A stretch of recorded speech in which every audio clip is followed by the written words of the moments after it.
The images out of Wuhan, China were shocking back in February. The entire city shut down, people whisked into quarantine, sometimes with brutal force. They were likely the most intense levels of social control used anywhere. How did people there view all of that? Let's ask. In Shanghai, China, Daniel A. Bell. He is the Dean of the School of Political Science and Public Administration at Shandong University and the co-author of Just Hierarchy: Why Social Hierarchies Matter in China and the Rest of the World. He's a Montrealer originally, and we're delighted that he could join us halfway around the world. Daniel, how are you doing? I'm well, thanks for having me. Not at all. Delighted to have you on. 2 months ago, in the middle of this epidemic, you co-authored an op-ed called "Coronavirus Holds Up a Mirror to China's Problems, and the Nation Will Be the Better for It."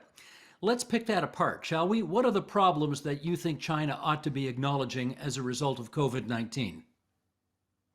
Well, in the early stages of the crisis, it's quite clear that terrible mistakes were made. And the most serious was that there were doctors who had a feeling, or more than a feeling, who had some evidence that there was something similar to a SARS-like virus and that people were dying from it. And they were sharing private WeChat messages to their concerned colleagues, and they were basically silenced and accused of rumor mongering, the most famous of whom is Dr. Li Wenliang, who eventually succumbed himself to the virus at the age of 34 and became a big martyr. So at the time, there was huge uproar in China on the social media, saying that if there had been more freedom of speech, especially for conscientious professionals who were blocked from their duty by their political overlords. So if there was more freedom of speech for conscientious professionals, it may have led to an earlier, let's say, a widespread publicity that there's a serious problem going on, and the government may have dealt with it earlier. Let me pick up the story there. We'll pick up the story there because Yeah. you wrote something in the South China Morning Post that speaks to this, and I want to share an excerpt of that with our viewers and listeners right now. The lesson you wrote from the Wuhan debacle is obvious. Truth-telling professionals should have the freedom to expose problems before they explode. Still, the rapid countrywide response of the government, supported by most citizens, does appear to show the advantages of China's highly centralized, hierarchical political system. So just, to cut to the chase here, authoritarianism is both the cause and the solution here? Fair to say that? Yeah, I mean, we can use the word authoritarianism, but it's basically a highly centralized political system. And in China, I think there's a tradition of valuing social hierarchies in a way that might not be true in Canada. And in our book, we argue that there are morally justified forms of hierarchy. For example, if experts have informed knowledge, they should have more say compared to others. But obviously there was a problem here where it's the political overlords who lack the scientific expertise who had more power, so to speak, than those with the overlords. So that was a kind of undesirable form of hierarchy. But once the political system realized that there was a serious problem here, then it could react very quickly in a huge country of 1.4 billion people to deal with the problem. And you have to remember at the time there was a lot of uncertainty over how best to deal with the issue. I mean, now we know more or less what works a few months later, but at the time there was a lot of uncertainty. So to be frank, it looked a bit dramatic and overly draconian, the measures that they imposed in Wuhan and the province of Hubei, and to a lesser extent, the whole of mainland China. But had those measures not been implemented, the problem in China would have been much, much, much worse. Well, in which case, let me follow up with the have, following. 2 months after yeah. publishing your piece, do you see a willingness on the part of the Chinese leadership to acknowledge the problems that they have been facing? Well, there were some problems. I mean, now the government officially apologized to Dr. Li Wenliang's family and recognized that they were wrong to prevent him from, let's say, from publicizing what he saw. And the party secretary of the province of Hubei was sacked for dealing with this. So, I mean, the cynical people say, oh, well, they're just blaming the local authorities, when in fact, the central authorities have a lot to blame. I mean, my own view is that the blame of the central authorities is more indirect. That one important reason why the local officials were slow to react, I think it's related to the anti-corruption campaign, which has been effective in dealing with corruption, but it has made local officials overly cautious and unwilling to speak out and take risks. So I think that was, in that sense, you can say there's an indirect link with the political system. And of course, a general kind of clampdown on freedom of speech, which has affected conscientious professionals, is also, we can indirectly blame the central authorities for that. But, well, having said all that, mind you, do you think recent reports that suggest that the Chinese leadership is sort of interested in subverting any investigations into the origins of the pandemic, does that look like a country to you that is sort of willing to have a serious look at its problems? I think it's too early to tell. I mean, you have to remember, we could compare it to the SARS, when there was basically a cover-up which lasted 3 months, and in that sense, it's not as bad. But then there was subsequent scientific follow-up, and we now more or less know the origins of the SARS crisis and what could be done to prevent it again.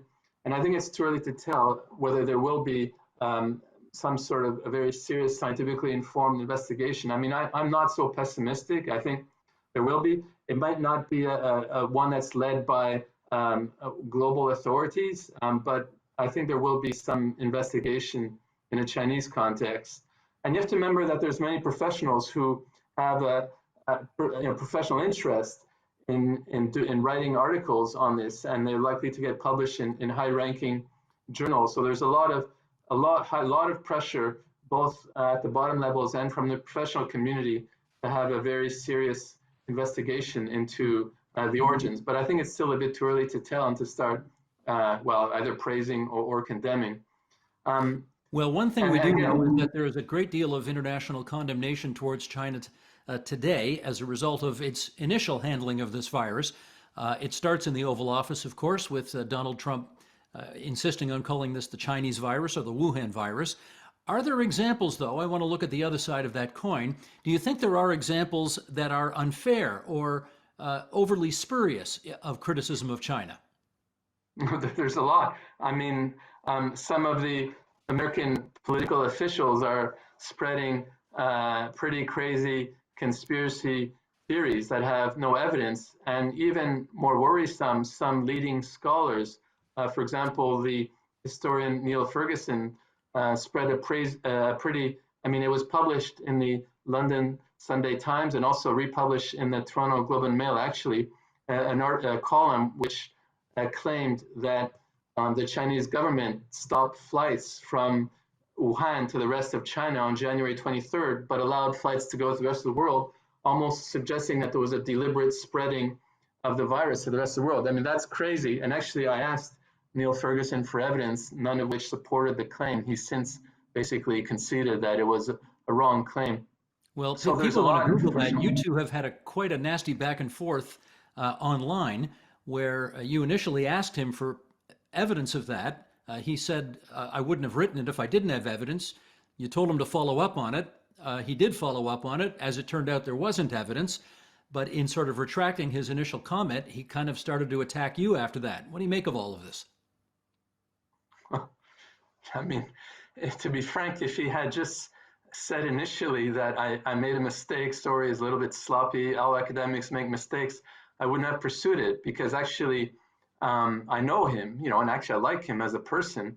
And I was just curious because I had, during that same time in China, I mean, I had a strong sense that it was wrong for two reasons. One is that I myself had traveled from China at the time in early February, and I knew that to travel, you had to show that you were not from Wuhan and that you didn't have contacts with people from Hubei province. So the idea that the government would have allowed flights out of Wuhan after they were shut off to the rest of China sounded crazy. And the whole idea that China would deliberately spread it, I mean, that just sounded crazy as well. I mean, even from a purely self-interested point of view, surely if there, China would have known that the economic disaster in the rest of the world would eventually impact China, and of course its own reputation would take a big hit. I mean, I just had a strong feeling that was misinformation. Yeah, unfortunately, he continued to maintain his allegation until I had to publicly, on my blog, show that it was wrong. Well, you've corrected the record now, but tell me this. Do you believe that the Chinese government has suffered any loss of face with its own population as a result of its initial handling of this crisis?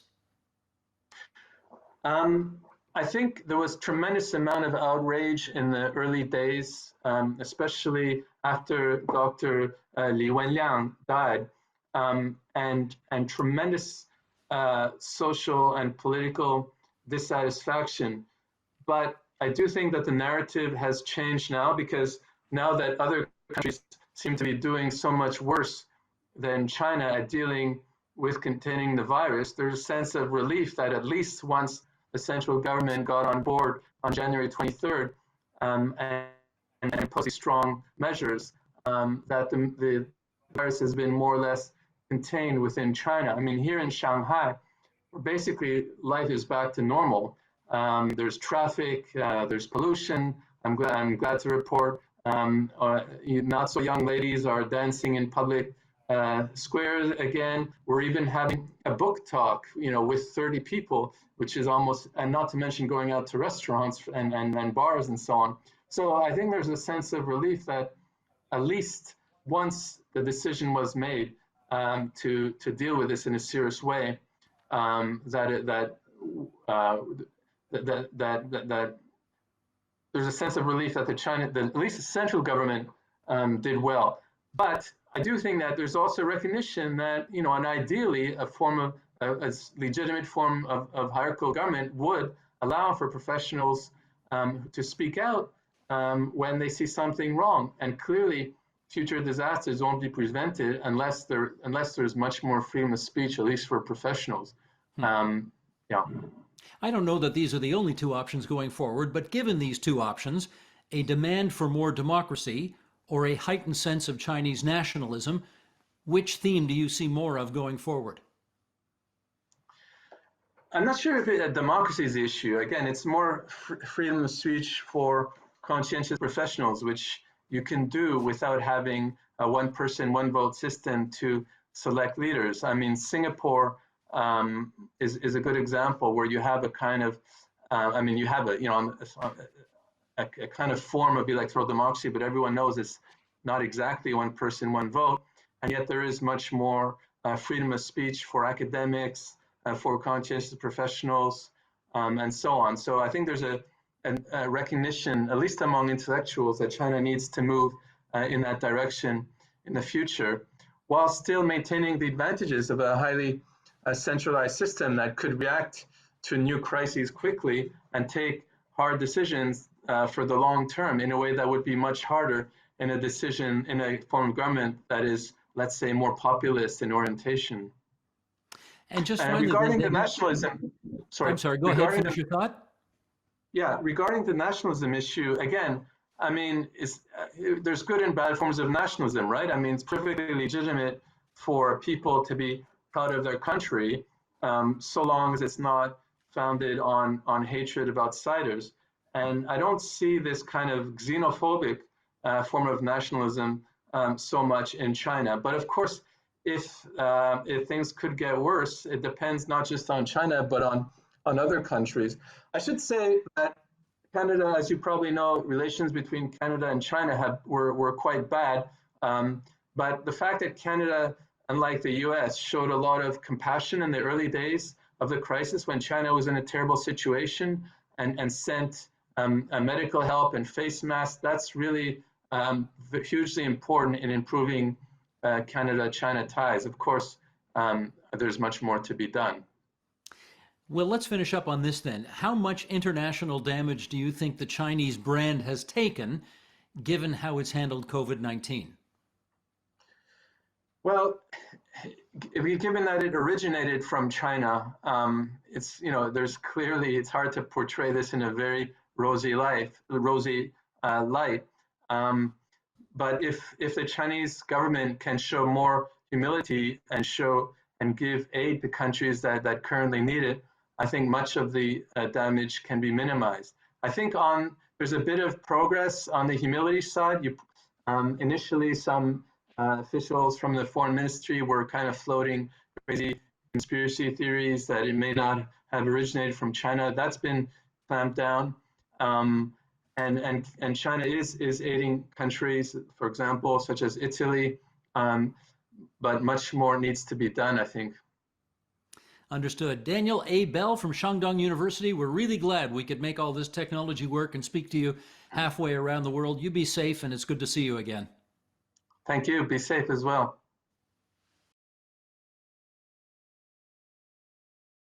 The Agenda with Steve Paikin is brought to you by the Chartered Professional Accountants of Ontario. CPA Ontario is a regulator, an educator, a thought leader, and an advocate. We protect the public. We advance our profession. We guide our CPAs. We are CPA Ontario. And by viewers like you. Thank you.